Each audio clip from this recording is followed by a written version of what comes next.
የዛሬ ትምህርታችን ክፍል 10 ነው። ሮሜ መጽሐፍ ምዕራፍ 4 ቁጥር 13 እስከ 5 ላይ የዓለምም ወራሽ እንዲሆን ለአብርሃምና ለዘሩ የተሰጠው የተስፋ ቃል በእምነት ጽድቅ ነው እንጂ በሕግ አይደለም። በእምነት ጽድቅ ነው እንጂ በሕግ አይደለም። በሕግ አይደለም። ከሕግ የሆኑትስ ወራሽ ከሆኑ እምነት ከንቱ ሆኗል፣ የተስፋውም ቃል ተሽሯል። ሕጉ መቅሰፍትን ያደርጋልና ነገር ግን ሕግ በሌለበት መተላለፍ የለም። ስለዚህ ከሕግ ብቻ ሳይሆን ከአብርሃም እምነት ደግሞ ለሆነ ለዘሩ ሁሉ የተስፋው ቃል እንዲጸና እንደ ጸጋው ይሆን ዘንድ በእምነት ነው። እርሱም ለብዙ አሕዛብ አባት አደርግሃለሁ ተብሎ እንደ ተስፋ እንደ ተጻፈ ለሙታን ሕይወት በሚሰጥ የሌለውን እንዳለ አድርጎ በሚጠራ ባመነበት በአምላክ ፊት የሁላችን አባት ነው። ዘር እንዲሁ ሊሆን ነው እንደተባለ ተስፋ ባልሆነው ጊዜ የብዙ አሕዛብ አባት እንዲሆን ተስፋ ይዞ አመነ። የ100 ዓመት ሽማግሌ ስለሆነ እንደ ሙት የሆነውን የራሱን ሥጋና የሳራን ማፀን ሙት መሆኑን በእምነት ሳይደክም ተመለከተ። ለእግዚአብሔርም ክብር እየሰጠ የሰጠውንም ተስፋ ደግሞ ሊፈጽም እንዲችል አጥብቆ እየተረዳ በእምነት በረታ እንጂ ባለማመን ምክንያት በእግዚአብሔር ተስፋ ቃል አልተጠራጠረም። ስለዚህ ደግሞ ጽድቅ ሆኖ ተቆጠረለት። ነገር ግን ተቆጠረለት የሚለው ቃል ስለ እርሱ ብቻ የተጻፈ አይደለም፣ ስለ እኛም ነው እንጂ ስለ በደላችን አልፎ የተሰጠው እኛንም ጌታችንን ኢየሱስ ከሙታን ባስነሳው ለምናምን ለኛ ይቆጠርልን ዘንድ አለው። ሕግን ስራ በመጠበቅ ሳይሆን ዛሬ በዋናነት የመጀመሪያ አድርጌ የሚያነሳው ምንድነው ካላችሁ እምነት እንጂ ሕግ አያጸድቅም ማለት የሕግን ስራ በመጠበቅ ሳይሆን ጽድቅ የሚገኘው ኢየሱስ ክርስቶስ በመስቀል ላይ በሰራው ስራና ቤዛነት የሚገኝ ነው። ጽድቅ ኢየሱስ ክርስቶስ በመስቀል ላይ ያው ብዙ ሰው ስለ ኢየሱስ ክርስቶስ መስቀል ያወራል ወይም መሰቀል ስላፈሰሰው ደም እምነት እንጂ እኛን አብርሃምንም ሁላችን እምነት እንጂ ሕግ አያጸድቅ። እርግጠኛ ነኝ ብዙ ሰው የናዝሬቱ ጌታ ኢየሱስን የግል አዳኝ አድርጎ በመቀበሉ የሚጸጽተው ሰው አይደለም ብዙ ሰው። ምክንያቱም ምንድነው ካላችሁ በየቀኑ ስሙ ሲናነሳ ሕይወታችን ይታደሳል። በዓለም ላይ ስላለን ብዙ ጊዜ ሕይወታችን በብዙ ውጣ ውረድ ውስጥ ገብታ ታልፋለች። አብዛኛው ሰው ከኢየሱስ ጋር የነበረው ሪሌሽን ጌታ ኢየሱስ ክርስቶስን የተቀበለው ነገር አይጸጽተው። ምክንያቱም ሰላም ያገኘበት፣ ረፍት ያገኘበት፣ እርካታ ያገኘበት፣ ልቡ ያረፈበት ዕለት ብኖር ያቺ ዕለት ነች። አንድ ሰው ጽድቅ የሚባል ነገር ጽድቅ የሚለው ከዚህ በፊት በትክክል ብዙ ጊዜ አውርቻለሁ፣ ዛሬም ደግሜ ያነሳለሁ። ትክክለኛ ሆኖ መገኘት ማለት ነው። ጽድቅ ማለት ለማሳጠር ያህል ነው። ትክክል በሁኔታ ውስጥ ትክክለኛ ሆኖ መገኘት ማለት ነው። ጽድቅ የሚገኘው ኢየሱስ ክርስቶስ በመስቀል ላይ በሰራው ስራ ወይ በቤዛነት ብቻ በማመን የሚገኝ ጽድቅ ማለት ነው። ጽድቅ የሚገኘው ሕግስ አይጠቅምም ወይ ለምትሉ የሕግ ነገር አንድ ነገር ደግሞ ላሳውቃችሁ። ሕግ የእግዚአብሔር ቃል ሮሜ 7 ከቁጥር 7 አካባቢ ካገኛችሁ የእግዚአብሔር ቃል ስለ ሕግ ስራ ይናገራል። ዘፍጥረት ማለት ገና እግዚአብሔር ለእስራኤላውያን በሙሴ በኩል ሆኖ ብዙ ሕግ ሰጥቷል። የሕግ ጥቅም ምንድነው? የሕግ ስራ ኃጢአት እንድናውቅ ይረዳል። ኃጢአት እንዳለ በደል እንዳለ በዚያው አድርግ አታድርግ የእግዚአብሔር ቃል ይናገራል። ሰንበትን ምን አድርግላል? አክብር። የባልንጀራን ምን አታድርግ? አትመኝ፣ አትስረቅ ሕግ አለ የእግዚአብሔር ቃል የሚናገረው። ስለዚህ ትልቁ የሚያጸድቀው ምንድነው ካላችሁ እኛን ኢየሱስ ክርስቶስ በመስቀል ላይ ያፈሰሰው ደም አንድ ደግሞ በሱ ስራ ማመን በኢየሱስ ማመን በኢየሱስ ክርስቶስ ስራ ልባችን ሲያምን ነው የሰው ልጅ ጽድቅ ሊያገኝ የሚችለው። ዛሬ ጌታ መልእክት የሰጠኝ ነው። ይህን ቃል እየተናገርኩ እግዚአብሔር የማይከብረው ነገር ከህይወታችሁ ላይ ሰው ቆሻሻ በውሃ ሲታጠብ ከላዩ ላይ እንደሚጸዳ ለአንድና ለመጨረሻ እግዚአብሔር የማይከብረው ነገር አሜን ከዘመናችሁ ላይ ይነሳ። እስቲ አንድ ጊዜ ጮሁና ይነሳ በሉ እስቲ። ጽድቅ በጎልጎታ ባፈሰሰው ደም የናዝሬቱ ጌታ ኢየሱስ ክርስቶስ ደግሞ ነፍሱን አሳልፎ በሰጠው ቤዛነት ማለት አሳልፎ መስጣት ነው። ራሱ ነፍሱን አሳልፎ በመስጣት እኛ ያገኘነው ጽድቅ ነው።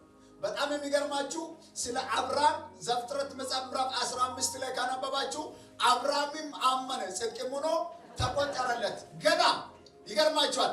ለመጀመሪያ ጊዜ እግዚአብሔር ወንጌልን የሰበከው ለአብርሃም የወንጌል ጀማሪ እግዚአብሔር ራሱ የሰበከው ለማን ነው ካላችሁ ለአብርሃም። ከዘመዶች ተለይተ እኔ ወደሚያሳይ ሀገር ምኑን ውጣ ባለው ሰዓት አብርሃም ምን ሆነ ካላችሁ አንዳች ጥርጣሬ አልነበረው። በእግዚአብሔር ስራ ላይ ልቡ አምኗል። እሱንም ቀጣይ ያነሳሉ። ግን ዛሬ በደንብ እንድታውቁ የሚፈልገው ነገር ምንድነው? የመጀመሪያ አድርገው የሚያነሳው እምነት እንጂ ሕግ ምን አያደርግም አያጸድቅም። ሕግ የሚያጸድቀው ቢሆን ኢየሱስ አይመጣም አይሞትም። እያነሳው ነበር ከዚህ በፊት ሰዎች እንደዚህ ቤተክርስቲያን ሞልቶ ቤተ መቅደስ በሚገቡ ሰዓት እግራቸው ላይ ገመድ እየጎተቱ ነው የሚገቡ። ውጪ የነበረው አለ ወይ የለም እያለ እንዲህ ቼክ ያደርጋል። ድንገት ከወደቀ እግሩ ላይ ያለው ገመድ ስላለ መኖሩን እያሳየ ከሌለ ደግሞ ከወደቀ ኃጢአት ከገደለው እየጎተቱት ነው የሚያወጡ። ሕግ በነበረው ዘመን ሕግ በሙሴ ተሰጠው። በጣም የሚገርመው አይኑን ሊያጠፋ አይንን አጥፋ የሚል ቃል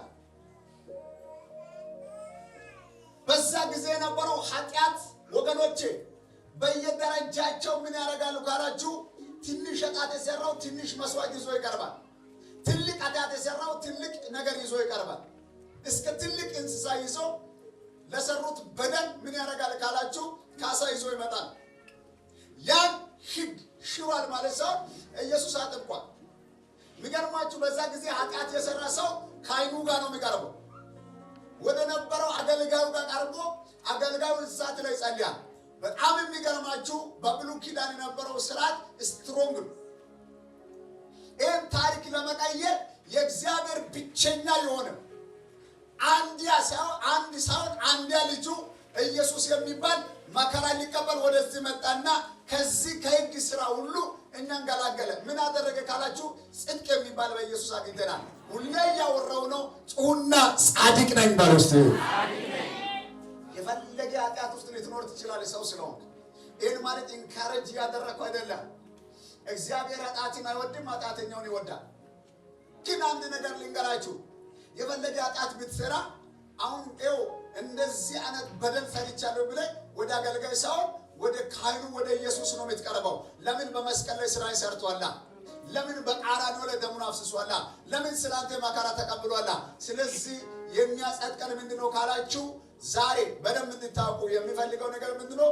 እምነት እንጂ ሕግ ምን አያደርግም አያጸድቅም። ሕግ የሚለው ጥቅሙ ምንድነው? ኃጢአት መኖሩን እንድታውቁ እንድናቅ ይረዳናል። ያንም ዛሬ ምን ይላል? ሮሜ 7:7 የእግዚአብሔር ቃል በደንብ እዛ ቦታ ታዩታላችሁ። የእግዚአብሔር ቃል የሚለውን ትሰማላችሁ። የሕግ ጥቅም ሕግ ቶታሊ አይጠቅምም፣ ዲስትሮይ ተደርጓል። በቃ ያኔ ብሉይ ኪዳን ዘመን ነው፣ አሁን ዘንድሮ አይሰራም ማለት አይደለም። ሕግ ዛሬም አለ። መጽሐፍ ቅዱስ አድርግ አታድርግ የሚለው ስርዓት አለ። ምን ይላል? እንግዲህ ምን እንላለን? ሕግ ኃጢአት ነውን? ሕግ ኃጢአት ነውን? አይደለም። ነገር ግን በሕግ ባይሆን ኃጢአትን ባላወቅኩም ነበር። ሕጉ አትመኝ ባላለ ምኞትንም ባላወቅኩም ነበርና ኃጢአት ግን ምክንያት አግኝቶ ምኞትን ሁሉ በትእዛዝ ሰራብኝ። እግዚአብሔር ይባርክ። ስለዚህ የሕግ ጥቅም ምንድን ነው? ኃጢአት እንዳለ በደንብ እንድትረዳ እንድታውቅ ነው የሕግ ጥቅም። ሕግም አገልግሎት አለው፣ ጥቅም አለው። ያ በአዲስ ኪዳን ተሽሯል ማለት አይደለም። ኢየሱስ ክርስቶስ ነው ማቴዎስ ወንጌል ምዕራፍ 5 እስከ 7 ያለው በተራራ ስብከት ላይ በሶስት ቃል ነው ያሰረው። ስለዚህ እናንተ ያን ታናባላችሁ። ስለዚህ ዛሬ ላይ ሐዋርያው ጳውሎስ ይሄንን ነው እያነሳለው። ቁጥር 13 ላይ የእግዚአብሔር ቃል ምን እያለ ነው ካላችሁ የዓለም ወራሽ እንድንሆን ለአብርሃምና ለዘሩ የተሰጠው የተስፋው ቃል በእምነት ጽድቅ ነው እንጂ በሕግ አይደለም። በእምነት ጽድቅ ነው እንጂ በሕግ አይደለም። በእምነት ጽድቅ ነው እንጂ በሕግ አይደለም። በጣም የሚገርመው ነገር የናዝሬቱ ጌታ ኢየሱስ ገና ሳይመጣ ሳይታረድ ጻድቅ ከሆነው ጋር አብርሃም ጻድቅ ተብሎ ነው የተቆጠረው። አብርሃምም አመነ ጽድቅም ሆኖ ተቆጠረለት የሚለው በጣም የሚገርመው ያኔ ገና የናዝሬቱ ጌታ ኢየሱስ ሳይመጣ ወደዚህ ምድር ሳይመጣ ሳይወለድ አብርሃም በእግዚአብሔር ላይ እምነቱን ጥሏል። ስለዚህ ዛሬም እንድታውቁ የሚፈልገው ነገር ቢኖር ምንድነው? እምነት እንጂ ሕግ ምን ያደርግም? አያጸድቅም። የእግዚአብሔር ቃል እያለ ነው። ምን እያለ ነው? በእምነት ጽድቅ ነው እንጂ በሕግ አይደለም። የሕግ አገልግሎት ኃጢአት እንዳለና ኃጢአት እንዳንሰራ የሚከለክለን የሚያስተምረን ምስጢር ግን የሚያጸድቀን ምንድነው ካላችሁ እምነት ጸጋን የክርስቶስ ደም በሱ ማመን ጻድቅ እንድትሆን የሚያደርገው። ዛሬም ጌታ መልእክት ሰጥቶኛል። ይሄን ቃል እየተናገርኩ ከህይወታችሁ ላይ መቆረጥ ያለበት ይቆረጣል። ገላትያ 3:29 ሮሜ መጽሐፍ ምዕራፍ 9:8 ሮሜ 9:8 ገላትያ 3:16ን አንብቡ።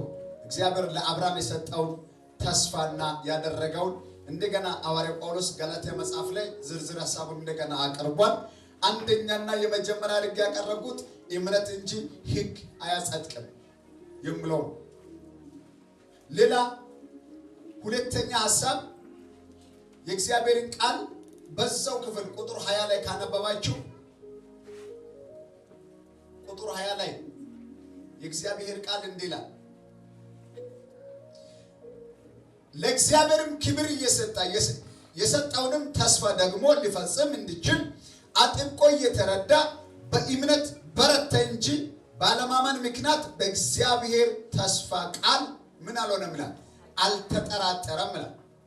እሱ ሰው ማን ነው? አብርሃም አልተጠራጠረም። ሁለተኛ ሐሳቤ ሳይጠራጠር አብርሃም በእግዚአብሔር አመነ።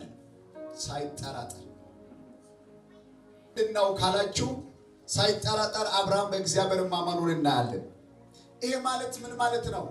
ሳይጠራጠር አብርሃም በእግዚአብሔር አመነ ማለት በፍጹም ልብ እውነት መሆኑን ተቀበለ ማለት ነው። እግዚአብሔር የተናገረው እግዚአብሔር ከሱ ጋር ያወራው ከእግዚአብሔር አፍ የወጣውን ቃል እውነት መሆኑን ሳይጠራጠር በፍጹም ልብ እውነት መሆኑን ተቀበለ ማለት ነው። በሙሉ ልብና ሐሳብ ያለ ምንም መንገራገር ተቀበለ ማለት። ምን እያለ ነው ሐዋርያው ጳውሎስ ለሮሜ ሰዎችና ሮሜ ላሉ ቅዱሳኖች ምን ጽፏል ካላችሁ ከአብርሃም ጋር አገናኝቶ ስለ አብርሃም እምነትና አለመጠራጠርን እየገለጸ ነው። አሁን የሮሜ ሰዎች የሉም እዚህ ጋር። ትምህርቱ ዛሬ ላንተ ምን እግዚአብሔርን ማመን ጽድቅ እንደሆነ እግዚአብሔር ዛሬ እየተናገረ ነው። እነዛ ኮንሰርቫቲቮች ወግ አጥባቂዎች ቤተ መቅደስ እንዲፈርስ ያደርጉ የነበሩ ብሉይ ኪዳን ስርዓት ላይ ቤተ መቅደስ በማን ዘመን ነው የፈረሰው ታስታውሳላችሁ? በሰለሞን ዘመን። ወግ አጥባቂ ኮንሰርቫቲቭ ይላል የእንግሊዝኛው መጽሐፎች ሲናገሩ ህግ ለብቻ የሚያጠቡ እንዲህ መሆን አለበት ካሉ ግትር ያሉ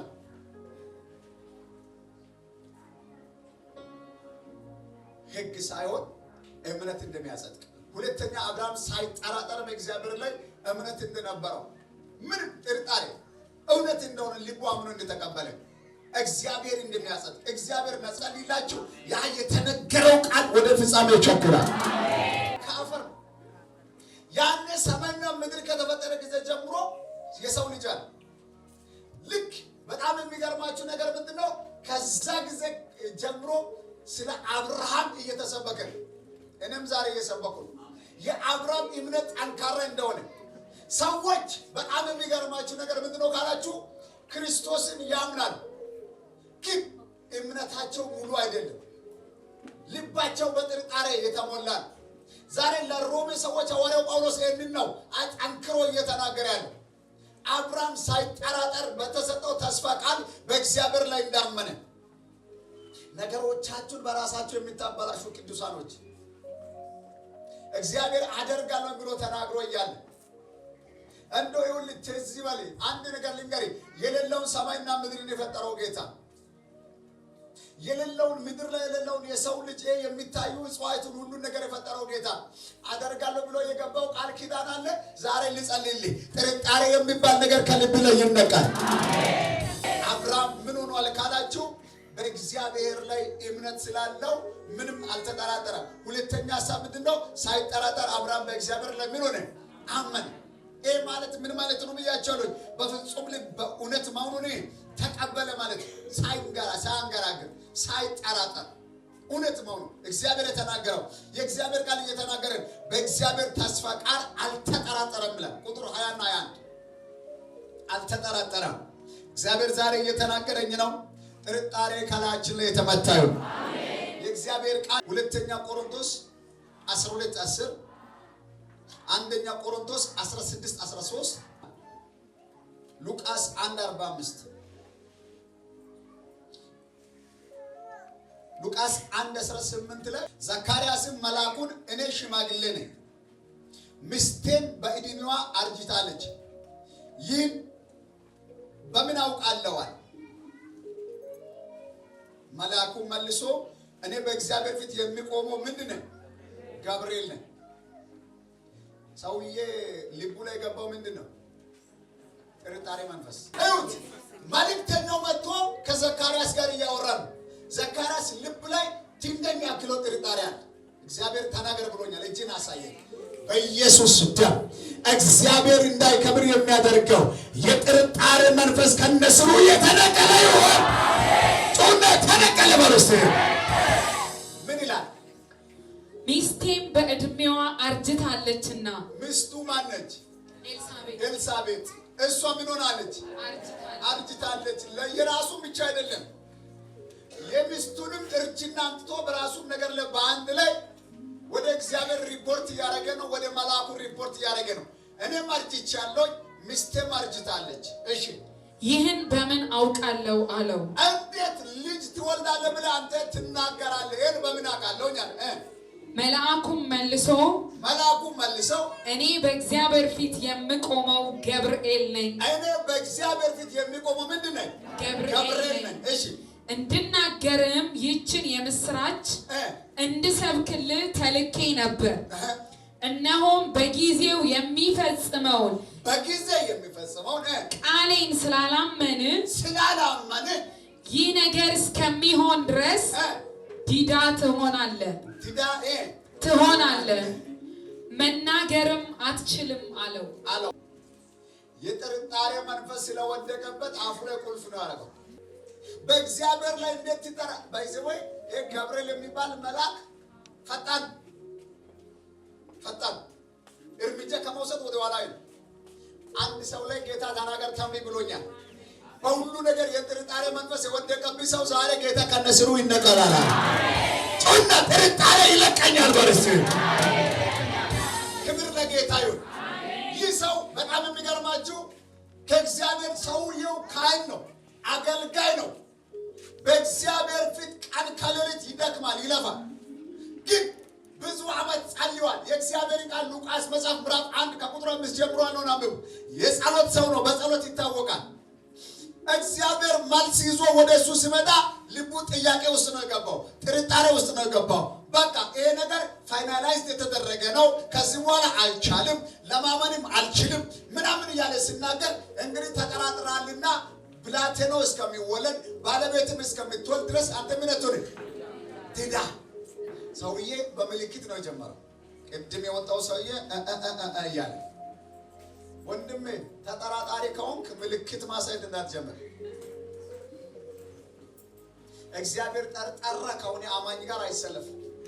እግዚአብሔር የሆነ እምነት ካለው ሰው ጋር ልጸልይልህ። ልቢ ከዛሬ ጀምሮ እንደ ድንጋይ ይከብዳል። የእምነት መንፈስ ይገባብሃል።